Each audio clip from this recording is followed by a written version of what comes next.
রাতের ভোগালে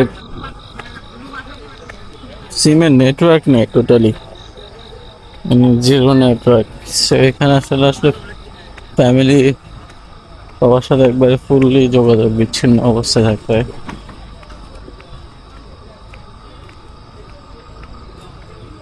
রাতে মোটামুটি মানুষ আছে শুক্রবার, তাই কিছুটা জাঁকজমক।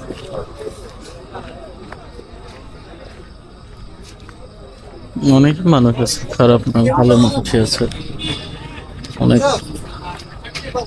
একটা রিসোর্টও খালি নেই।